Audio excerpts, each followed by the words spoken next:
افسوس جب طاہر القادری اس کا مشن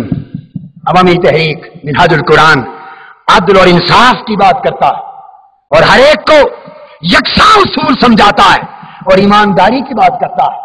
تو پھر ان کے خلاف تہمتیں لگتی ہیں۔ ایک گھر میں چلے جاؤ، ایک گھر میں وہ کہتے ہیں وہابی ہو گئے، ایک پاس جاؤ وہ کہیں گے وہابی ہو گئے، ادھر چلے جاؤ کہیں گے شیعہ ہو گئے۔ زاہد تنگ نظر نے مجھے کافر جانا اور کافر یہ سمجھتا ہے مسلمان ہوں میں۔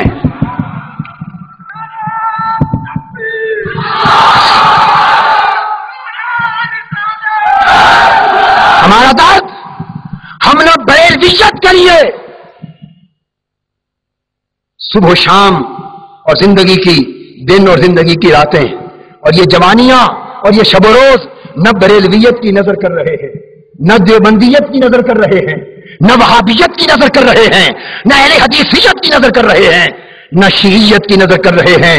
ارے یہ دھندے تمہیں مبارک، ہمیں تو فکر یہ ہے کہ مصطفیٰ کی امت سمجھ جائے، آقا کا دین اٹھ جائے، حضور کا دین زندہ ہو جائے، اسلام کا جھنڈا بلند ہو جائے، میرے آقا کی امت ایک جسم بن جائے، ایک جان بن جائے۔ رہ گیا میرا مسلک، مجھے میرے مسلک کے بیان اظہار میں کوئی خطہ نہیں، میں اہل سنت والجماعت حنفی المذہب ہوں، حضور غوث پاک اور اولیاء کرام کے در کا گدا ہوں، فقراء کے دروں کا جھاڑو دینے والا ہوں، اور سب سے بڑھ کر آقا دو جہاں کے گلیوں کا ادنا سے کتے کے تلوے چومنے والا ہوں۔ میرا تو مشرب یہ فقط یہ کہتا ہوں کہ لوگوں یہ وقت کب آئے گا جب تم فرقہ واریت کی جنگ سے نکل کر ذرا وسیع پیمانے پر آقا کی پوری امت کی سوچ رکھنے والے بن جاؤ گے؟ یہ وقت کب آئے گا جب تمہاری نظر ان جھگڑوں سے اٹھ کر پورے اسلام کو بلند کرنے کی طرف اٹھے گی؟ آؤ، دین کے دشمن دین کو مٹانے کی فکر میں ہے، امریکی سامراج مسلمانوں کو ختم کرنے کی فکر میں ہے، روسی سامراج، اسرائیلی سامراج اور ہندو سامراج اسلام کا شیرازہ منتشر کرنے کی فکر میں ہے،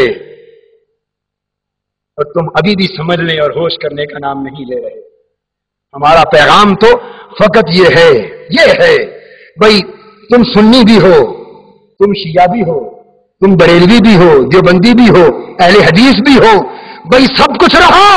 اور سب کچھ رہنا تمہیں نصیب، مگر ہم یہ نہیں روکتے کہ یہ نہ بنو، یہ کہتے ہیں کہ یہ بنو پر ان سے اونچے مصطفیٰ کے غلام بھی بنو، مسلمان بھی بنو،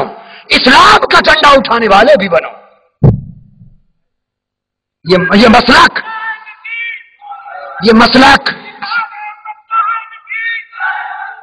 مسلک ندیاں ہیں، نالے ہیں،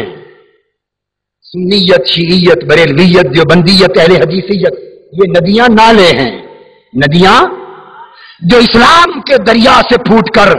تمہاری فصلوں اور کھیتیوں کو سیراب کر رہے ہیں۔ اگر سارے کے سارے